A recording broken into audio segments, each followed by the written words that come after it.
The desert evening stretched wide and endless, painted in shades of fire and shadow. Sheriff Daniel Keene moved unsteadily through the grit, each step dragging as though the sand itself wanted to swallow him whole. His side burned where the outlaw's bullet had grazed him, the blood sticky against his shirt, his strength ebbing with the fading light. He had ridden hard after the ambush, chasing ghosts and gun smoke, and now his horse was gone, his posse dead, and all that remained was his will to keep moving. The air reeked of sweat, dust, and blood. Every breath was a reminder of how close he was to dropping face first into the dirt. He was about to sink to his knees when a voice cut through the silence, brittle as glass but urgent enough to stop him in his tracks. "Please, just make it quick." He froze, his hand gripping the revolver at his hip. The words were not meant for him, but they carried the weight of desperation, the kind that only came from someone who had lost all hope. He turned slowly toward the sound. Near the wreckage of a broken stagecoach, half buried in sand and shattered wood, a figure stood. A young woman. Her dress, once white, was torn and smeared with dirt. Her hair hung in tangled strands, her face pale beneath the streaks of grime. A rope still bound her wrists, chafing her skin raw, though a gag dangled loosely around her neck as if she had clawed it free. Their eyes met, and Daniel felt a chill crawl up his spine. Those eyes didn't plead for rescue, they pleaded for an end. "What did they do to you?" His voice rasped, thick with pain and grit. Her lips quivered, and for a moment, she looked as though she might collapse right there in the sand. "They left me, said I wasn't worth the trouble. But one of them, he promised he'd come back after sundown." She swallowed hard, her voice breaking. "I'd rather die here now than face him again." The sheriff's jaw tightened. He had seen women broken before, but something about her tone, the hollow echo in her words, struck deeper than any wound in his flesh. He holstered his gun with slow, deliberate care and lifted his hand to show he meant no harm. "I ain't here to hurt you, miss," he said, his breath ragged. Daniel Keene, sheriff of Dry Creek. For the first time, doubt flickered across her face. She blinked, as though unsure if she could believe him. "A sheriff, out here." Daniel gave a weak, humorless chuckle. "Seems I got lost chasing the devil himself." He dropped to one knee beside her, the sudden movement tearing a grunt from his lips as fire spread through his wound. Ignoring the pain, he set to work on the knots binding her wrists. "No," she whispered, jerking back. "Don't. If you free me, they'll kill you too. They always do." He looked up at her, meeting her frightened stare with one of his own, lined with years of hard living. "Not today." His fingers, though stiff with pain, worked the rope until it gave way. She gasped as her hands fell free, her arms trembling with sudden relief. She rubbed at her swollen wrists, then crumpled into the dirt, her body curling in on itself as if she were trying to disappear. Daniel reached to steady her, but she shook her head violently. "You don't understand," she said, her voice low and shuddering.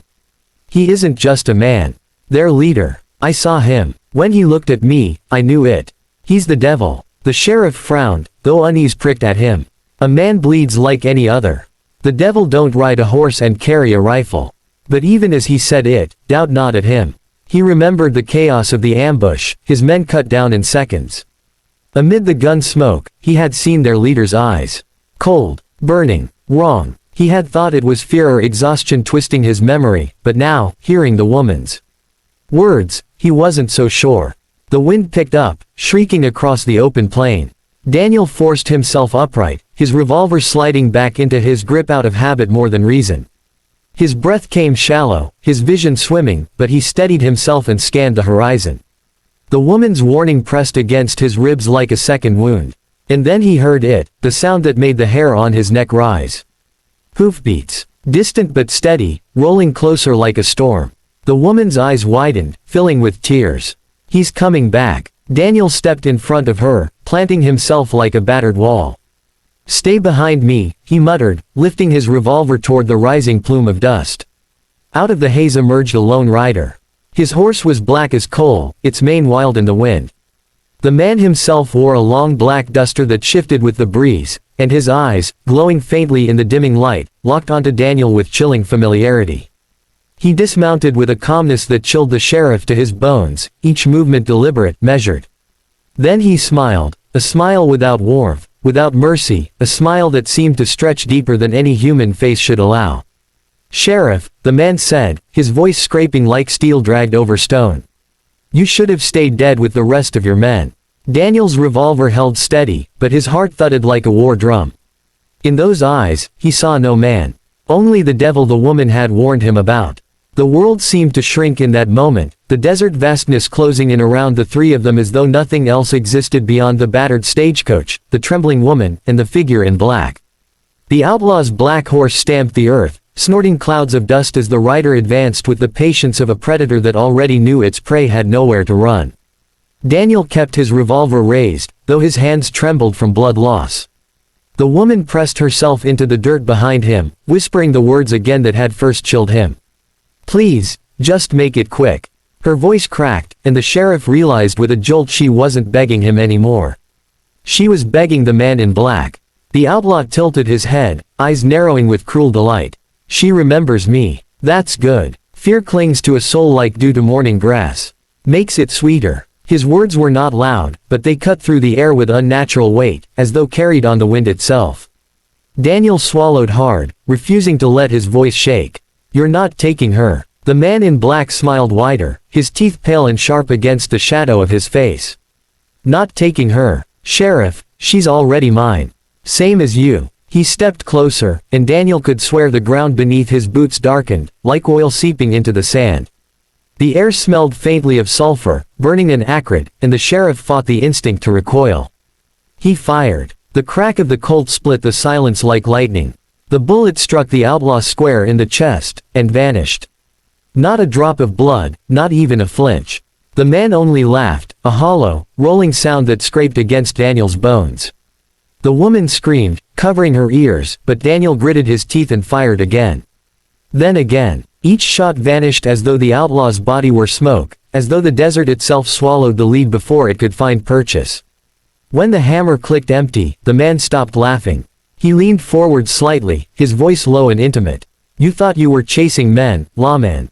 But men don't own this desert. Out here, the devil walks free." Daniel's chest tightened. For the first time in years, he felt true fear, the kind that made the world tilt and his breath falter. But behind him, the woman whimpered, her fingernails clawing the dirt, and that was enough to steady his spine. He forced the tremor from his voice. "If you're the devil, then you bleed like any outlaw. I just gotta find where to cut." The outlaw's smile faltered, just a flicker, before it returned sharper than ever. "Try, Sheriff. But every second you waste, she slips closer into my hand." His shadow stretched suddenly, twisting across the dirt like a serpent, reaching for the woman. She shrieked, scrambling back, her palms bleeding as she clawed away from its grasp. Daniel moved. He threw himself between the shadow and the woman, stumbling from the pain in his ribs but planting himself firm. With his revolver useless, he holstered it and pulled free the hunting knife at his belt. The steel blade caught the last dying light of the sun, flashing once like fire. For the first time, the outlaw's eyes narrowed. Not fear, but recognition. His voice rumbled low. "That knife, where did you get it?" Daniel's grip tightened. "My father's. He carried it through war. Said it was forged by a man who prayed over steel." The devil's smile slipped into something colder. He circled slowly, like a wolf measuring distance. "Steel like that cuts deeper than flesh. But it will cost you, Sheriff. Cost you more than you're willing to pay." Daniel squared his shoulders, ignoring the blood soaking his shirt, ignoring the ache in his knees. "I've already paid plenty." The outlaw lunged. Faster than any man had a right to move, his coat flaring like wings of smoke. Daniel barely rolled aside, the knife flashing upward. The blade grazed the outlaw's coat, and the air itself screamed, a sound like metal on stone, a tearing not of fabric but of something unseen. The outlaw staggered, his grin twisting, and for the first time his voice lost its calm. "You'll regret that." Daniel didn't give him the chance to recover. He stood again, knife ready, his breath coming ragged. The woman sobbed behind him, clutching the dirt, whispering prayers to a god she wasn't sure could hear. The sun dipped lower, the desert awash in blood-red glow, shadows growing long and monstrous. The outlaw's eyes burned brighter, like coals stoked to flame. His voice rolled deep. "You can't kill me, Sheriff. But you can bleed for me. You can suffer for her." Daniel wiped his mouth with the back of his hand, tasting iron. He raised the blade higher, his knuckles white. "Maybe I can't kill you. But I'll stand till I fall, and you'll have to go through me to take her." The black horse shrieked, rearing against its reins, the desert wind swirling in angry gusts. The outlaw straightened, tilting his head as though curious, as though amused at this mortal's defiance. Then his grin returned, wider than before, a mask of hunger and fire. The sheriff's wounds screamed, his body faltered, but his will held. He planted his boots firm in the sand, knife gleaming, and met the devil's eyes without a tremor. The Wild West had always been a land of blood, dust, and shadows. But on that night, beneath a sky burning red, it would decide whether even the devil himself could be turned back by a dying man's blade.